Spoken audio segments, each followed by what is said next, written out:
Olá, nono ano, tudo bem? Bem-vindos à nossa penúltima aula do ano de 2020. Estamos na apostila 3, capítulo 6, página 32, falando sobre um assunto que eu gosto muito, que são as unidades de conservação. As unidades de conservação, então, são uma estratégia que os seres humanos resolveram, de bom coração, resolveram inventar para proteger as áreas remanescentes com algum interesse relevante ecológico, né? Então, existe uma legislação ambiental, que é o conjunto de normas e técnicas e leis, decretos, desde 1973, quando teve a primeira Secretaria Especial do Meio Ambiente. Então, essa legislação ambiental, ela diz quais são as regras dos santuários, né? Então, uma unidade de conservação, ela é conhecida como UC, Unidade de Conservação. E tem, na próxima página a gente vai ver, tem um sistema nacional que gerencia todas as unidades de conservação para que todos sigam os mesmos critérios, né? Tem função de assegurar a população, habitats, ecossistemas, preservar patrimônios e etc e tal. Então, as unidades de conservação, elas são divididas em categorias. Então, você consegue fazer o uso sustentável dos recursos naturais. Aquela história da pegada ecológica, lembram da aula passada? Então, uma unidade de conservação de proteção integral não pode ter interferência humana nenhuma, zero. Somente cientistas credenciados, pré-autorizados, acompanhados, é que podem entrar nessas estações com o intuito de estudo. Apenas isso. Quais são? Estações ecológicas, reservas biológicas, parques nacionais, monumentos naturais e refúgio da vida silvestre. Não pode fazer fogueira, não pode acampar, não pode dar gargalhada, não pode passar perfume, não pode passar desodorante, não pode tomar banho, porque até o teu cheiro não pode interferir no lugar.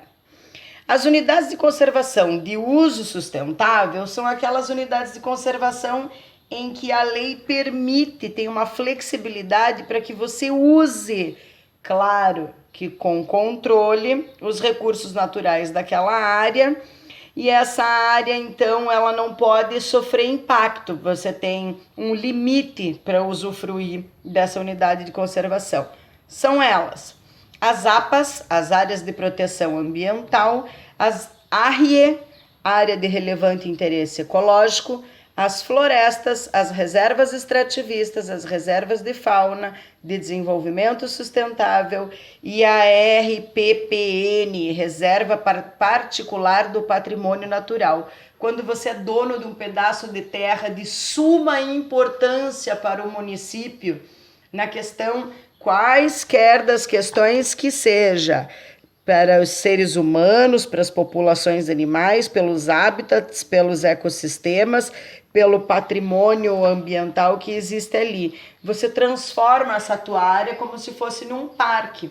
Só que existem umas regras restritivas, não pode ter bicho, não pode ter galinha, não pode, não pode ser cercado, se eu não me engano, já não lembro mais de todas as exigências, faz tempo que eu não mexo com isso. Então, como eu estava falando para vocês, o SNUC é o Sistema Nacional que controla as unidades de conservação, é normativo deliberativo, tá? Ele só não tem poder de polícia, mas é ele que regulamenta todo o uso. Então, se você não cumprir com algumas regras, você perde esse título. E esses títulos que o município vai ganhando de acordo com as coisas que ele possui, vão trazendo benefícios federais. Então, aumenta a verba para o município na relação do meio ambiente, né? A verba ambiental, pode ganhar selos, selo verde, bandeira azul, todas essas estratégias de organização. O ISO 14.000, ISO 9.004, ISO 9.001, ISO 9.000, tá? São selos de qualidade e de garantia. Bom, aqui tem uma parte muito importante para mim, que é explicar para vocês qual a diferença entre conservar e preservar. Então, conservação é quando você protege o que já tem ali, mas possibilita a utilização. E preservação é não mexer em nada. Então, uma área de preservação permanente, como a beira do mar, a restinga, não pode ter desmatamento, criação de picada, colocação de escada, abertura de clareira, não pode. A restinga é uma vegetação que só existe nas areias litorâneas do planeta inteirinho. Então, por exemplo, a costa oeste do Brasil não tem essa vegetação. Então, a costa paraguaia, por exemplo, o Paraguai não tem restinga, porque o Paraguai está no meio do continente.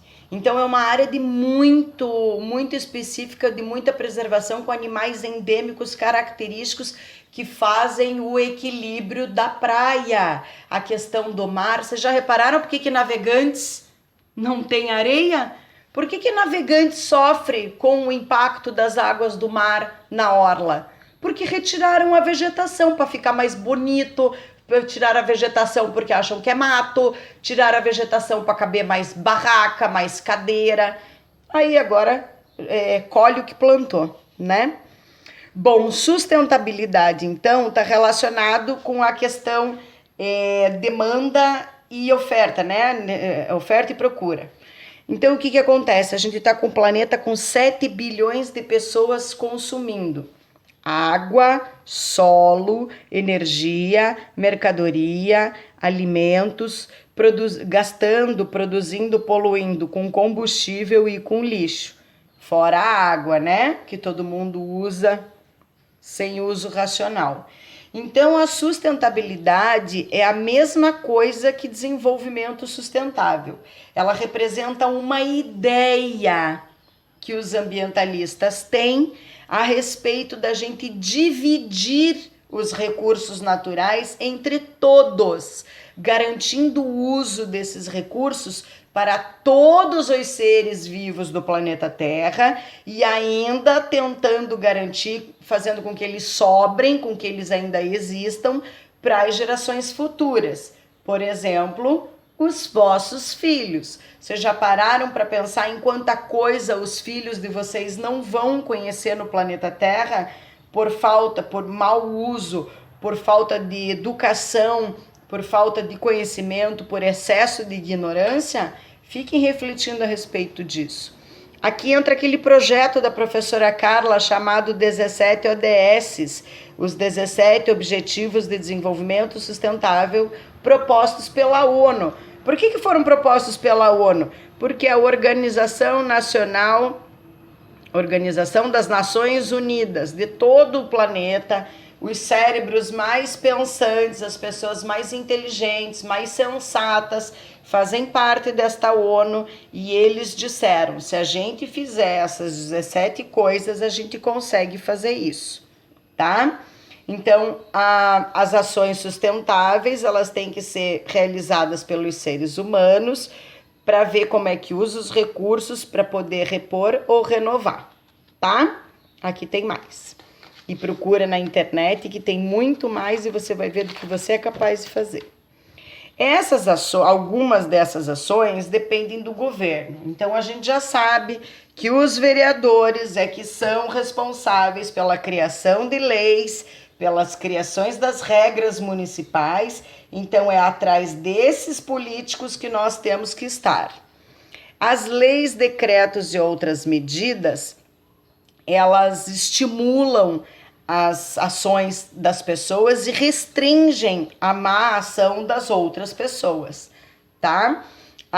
É uma estratégia para reduzir o impacto. Então, a partir do momento que teve uma lei que teve que ter catalisador nos carros, para quem não sabe o que é catalisador, é um aparelho que vai na saída do cano de escape, que reduz o número de poluentes eliminados para a atmosfera. A partir do momento que se estabeleceu o número de toalha, papel que você deve pegar no banheiro para usar, que a folha vem picotada, não é mais a folha contínua. A troca da folha de papel por aquele jato de ar quente são atitudes simples que fazem a sustentabilidade, tá? Cada pequena atitude individual reflete impactos na sociedade. Então, por exemplo, em vez de sacola plástica, sacola retornável, em vez de torneira aberta, torneira fechada, luz acesa, luz apagada, reutilização do papel dos dois lados, né? Tem um lugar muito triste para falar para vocês. Estava querendo organizar uma vida futura próxima aí, daqui a uns 5 anos.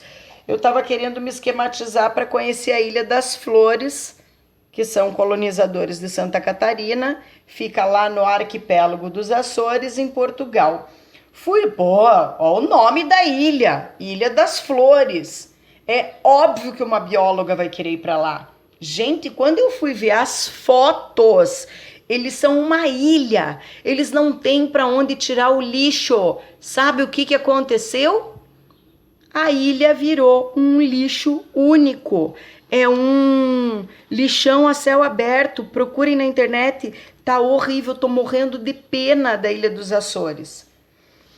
O que acontece? A gente tem que ter um poder de consumo, que chama consumo consciente. Então, se você chega no mercado e dá de cara com um produto que a embalagem gastou muito para fazer, que a embalagem é altamente poluidora, existem mercados, vou perguntar para uma amiga minha, depois ponho na comunidade de vocês, tem um em Pissarras, que não usa embalagem. Se você quiser comprar café, leve o seu pote para pegar o pó do café. Se você quer comprar feijão, leve o seu pote para pegar o feijão, porque eles não têm saco plástico, eles não têm potinho, eles não têm nada. Eles só têm a mercadoria.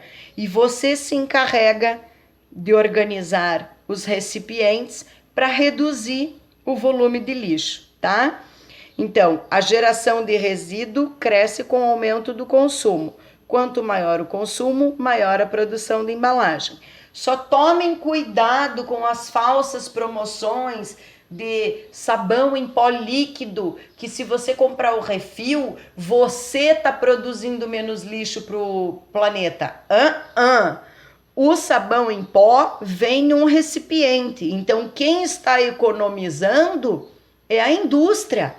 A indústria está jogando um ônus para os consumidores que não é nosso. Hoje em dia, dentro da sustentabilidade, existe uma coisa chamada logística reversa.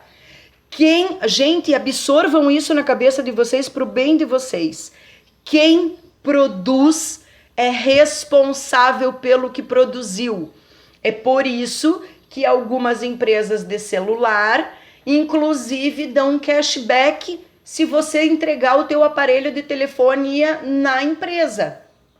Porque o lixo celular tem metais preciosos dentro, tem diamante, tem ouro, tem cromo, tem prata, platina, chumbo. E esses elementos custam altamente caro para a natureza e para se decompor na natureza. Então, prestem atenção na nova temática, que isso, inclusive, vai virar faculdade, já é, né? É a logística reversa. Quem produz lixo gerado, lixo levado. Então, as empresas deveriam de passar nas nossas casas recolhendo todo o lixo que elas produziram. Outra coisa que eu quero falar para vocês, observação importante. Reparem no lixo de casa de vocês. Vocês têm o hábito de separar o lixo? Porque eu tenho. Na minha casa, na minha cozinha, existem 3 lixos. O lixo reciclável, o lixo orgânico e o lixo de aterro, só na minha cozinha. O lixo de aterro é tudo que eu quero mandar embora da minha casa para o aterro sanitário. O lixo orgânico é todos os restos orgânicos que eu consigo transformar em terra, que eu consigo reciclar, reutilizar de uma outra forma, reciclar. Então, e o lixo reciclável, que são as embalagens dos produtos que eu compro. Vocês já observaram no volume de cada lixo? O meu volume reciclável é 10 vezes maior que o meu volume orgânico, que é 3 vezes menor maior que o meu lixo sanitário, porque o meu lixo de aterro eu gero acho que meia sacola por semana, aquela sacolinha de mercado, porque eu ainda reutilizo as sacolas que vem no mercado, porque eu não compro em sacola de mercado, eu levo a minha bolsa reciclável. Só que alguns produtos vêm em sacolinha, eles não misturam lá. Uma uva, por exemplo, você tem que botar no pacotinho, senão você chega em casa com os bagos tudo perdido. Então, esses produtos eu ainda reutilizo as embalagens como sacola de lixo, certo?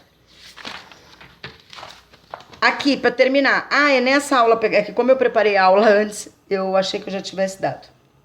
Pegada ecológica. O que é pegada ecológica? Faz lá. O site é pegadaecológica.org.br. Lição de casa. Quero saber o quanto você está consumindo de planeta.